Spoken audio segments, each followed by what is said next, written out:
தேவர்கள்லாம் பூமி தேவியை முன்னிட்டு கொண்டு பிரம்மாணம் சரணம் யயோ, முதல்ல பிரம்மா கிட்ட போனா. இப்போ இந்த பூமி தேவி எந்த ரூபத்துல போனா? பசு ரூபத்துல பூமாதேவி போனா அப்படின்னு இருக்கா. எல்லாம் ரொம்ப கனெக்ஷனை வச்சு நீங்க பார்க்கணும். இப்போ ஒரு விஷயம் சொல்றேன், இது ஸ்ரீமத் ராமாயணத்துல இல்லை. அகல்யாக்கும் கௌதமருக்கும் கல்யாணம் ஆயிடுத்து. ரொம்ப நாளா இந்திரனுக்கு அகல்யாவை தான் அடைய வேண்டும்னு ஒரு ஆசைன்னு வால்மீகி கோடிட்டு காண்பிக்கிறார். இதுல என்ன ப்ராசஸ்னா, அகல்யாங்கிறவள் பிரம்மாவின் மானசீக புத்திரி. இவ மேல இந்திரனுக்கு ரொம்பவே ஆசை. இந்த பெண்ணை கல்யாணம் பண்ணிக்கணும்னா உன்னுடைய சக்தி வீரியத்தை காண்பிக்க வேண்டும் யாராக இருந்தாலும் சொன்ன உடனே, நீ பூமியை பிரதட்சிணம் பண்ணிட்டு வா. பிள்ளையார் சரித்திரம் மாதிரி இருக்கு. நீ பூமியை பிரதட்சிணம் பண்ணிட்டு வா.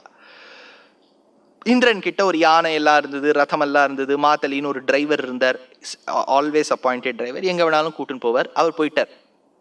அதே சமயத்துல புராணம் என்ன சொல்றது, கௌதம மகரிஷி தன்னுடைய ஆசிரமத்தின் கொல்லப்புறத்துல புழக்கடையில மாட்டு கொட்டாயில மாடு இருந்துதான்.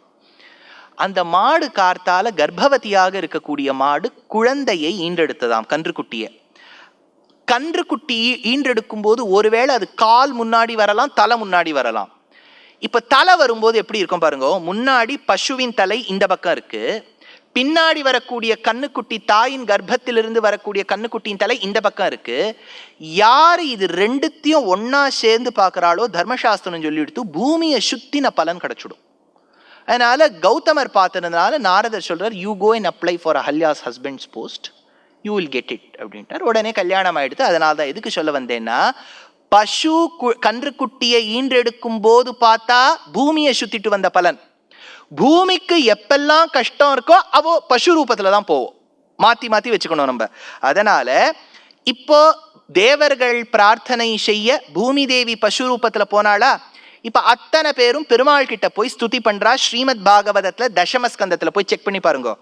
தத்ரகத்வ ஜெகநாதம், எப்பெல்லாம் பெருமாளை சொல்லியிருக்காளோ அப்பெல்லாம் ஜெகநாதன்கிற பேர் வரும். ஞாபகம் வச்சுங்கோ. ஸ்ரீமத் ராமாயணத்துல அந்த ரங்கநாதரை ஆராதனம் பண்றதுக்கு ராமரும் சீதையும் ஒன்னா போறான்னு வால்மீகி எடுக்கிறார். அப்ப என்ன சொல்றார் தெரியுமோ, ஆராதய ஜெகநாதம் இக்ஷ்வாகு குல தெய்வத்தம்னு ராமாயண ஸ்லோகம்.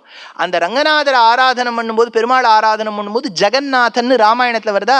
பாகவதத்துல பூமி தேவி பசுரூபத்துல போகும்போது தத்ரகத்வா ஜெகநாதம் தேவதேவம் ரிஷாகபிம் புருஷம் புருஷ சூக்தேன, இந்த பூமி தேவியை பசுரூபத்தில் அழைத்து செல்ல அனைவரும் புருஷ சூக்தம் பாடினார்கள் அப்படின்னு அந்த இடத்துல இருக்கு.